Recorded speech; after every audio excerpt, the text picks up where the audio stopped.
you're really doing one of the great jobs. And it was great that you could work with Ron in Florida so well, built such a great facility. So please say a few words. Thank you very much. I don't know if this will work. Well, thank you, Mr. President. First of all, I want to thank you for putting the safety and the security of the American people first, and the way that you never lose focus on making sure that America stays our priority and that the families that live here get the chance to grow up and to raise their children in communities that are safe and that give them an opportunity to pursue the American dream. This facility here is a fantastic representation of what can happen when all of government works together and when it's accountable to the taxpayers and to the citizens that live here. The President signed an executive order that allowed us to build partnerships with states and with local law enforcement officers, which is exactly how things should function in this country. More power, more authority given to people locally so that they can take control of their own destiny. And so we have already been working under the 287G program to deputize law enforcement officers, whether they be state highway patrol, local sheriff's departments in all of our states, and allow them to go out with our ICE officers, our border patrol officers, and make sure that we're getting the worst of the worst off of the streets. We also recognize that as we've been doing that and returning people back to their home countries, that we need detention facilities. We need beds to put them in place so that they can have their due process before they return home. And this facility is exactly what I want every single governor in this country to consider doing with us. What happened to start this conversation was that a young man named Jimmy Percival in my office, my general counsel, who came from Florida and used to work here, called up the Attorney General and the governor and said, hey, what do you think about partnering with us on a detention facility that we could put in place that would allow us to bring individuals there? There's an airstrip close by. You guys volunteered the assets that you have and the connections that you have and worked with Kevin extensively so that we could come here, have their due process given, and return them home to their countries. And in 8 days, this facility has been stood up. And I want everybody to recognize that detention facilities that ICE adheres to is a higher standard than is required at state levels, at local Department of Corrections facilities, sheriff's offices. This is a state-of-the-art facility, air-conditioned, isolated though for security purposes, which is very helpful. And I appreciate so many people being willing to work together to make a project like this happen. Right here on this location, we'll have about 3,000 beds. Other location will have another 2,000 beds that will allow us to bring individuals across the country that we are bringing in and incarcerating for violating our laws and immediately get them out of the country as soon as we possibly can. It's exactly what we need to be perpetuating in other states. And what I would say is, I want all of you to notice these flyers that we've got, is that everybody who sees these flyers or anybody who sees these news clips should know you can still go home on your own. You can self-deport. If you go on the CBP Home app and go home now, you will get the chance to come back to the United States legally.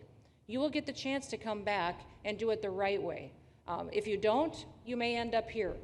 And you may end up here and being processed, deported out of this country, and never get the chance to come back. That is the consequences of breaking the law in the United States of America. Listen, our job is to uphold the law. This is a country of laws. We have a border now, and because we have a president that cares and recognizes that we need to be a nation of borders and a nation that upholds the law. If you break the law, there's consequences. We will deport you and you will never get to be a United States citizen. You'll never even get to come back here and work and to pursue the American dream. But if you decide you want to go home now, go home.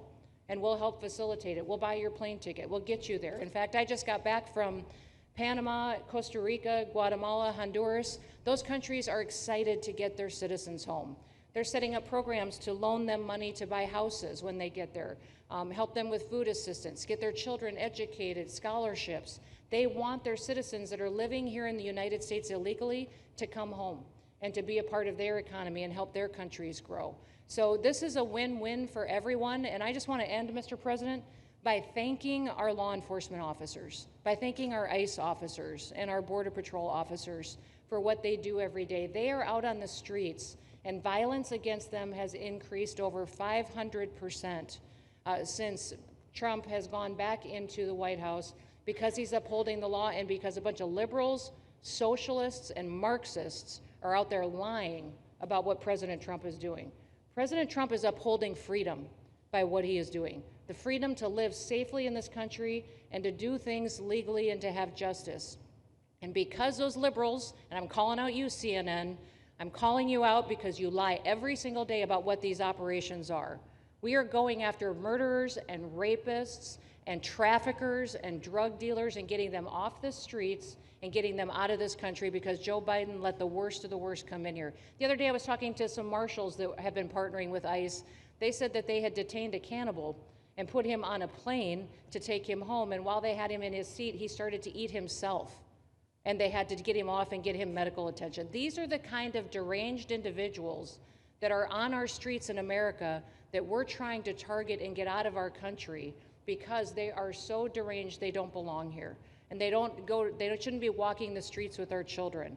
And they shouldn't be living in the communities with our families who just want to grow up, go to job, raise their children to grow up and get a job and to live the American dream. So thank you to all of our law enforcement officers, those in our military that have been helping, our National Guard. Thank you to Governor DeSantis for stepping up and being an example to other governors. I hope my phone rings off the hook from governors calling and saying, how can we do what Florida just did?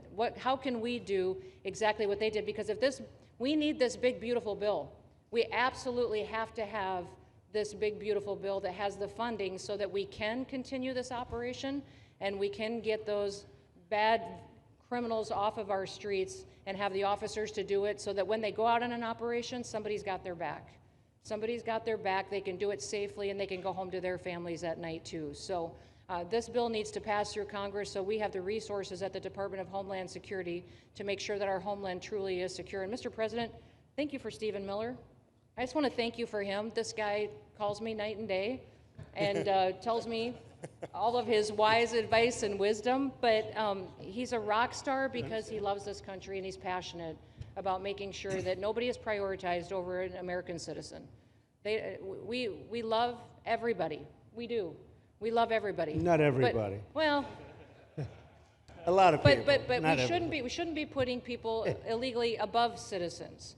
We should be making sure that we do things right. And that's what America has always stood for, and we're an example to the rest of the world because we do it right. So, Mr. President, you surround yourself with great people, and I think that's because everybody wants to work for the greatest president that the United States has ever had, and that's President Donald J. Trump. Thank so you thank you, very sir. much, Kristi. That's Thank so you for nice. your Thank you. Thank you very much. And I have to say that, you know, when Kristi's name was put before me by Tom Homan, by the way, because I wanted him for the border, and somehow I thought that was going to be good in that sort. But he didn't want the upper job, and I said, who do you recommend? Kristi Noem. I said, oh, are you kidding? She's great, but she's such a fine, elegant person. He said, sir, she's tough as hell. I said, are you sure? You are tough as hell, I tell you, and you do it in a very nice way, but you are, if you ever saw her ride a horse, she rides a horse like she should be in the rodeo.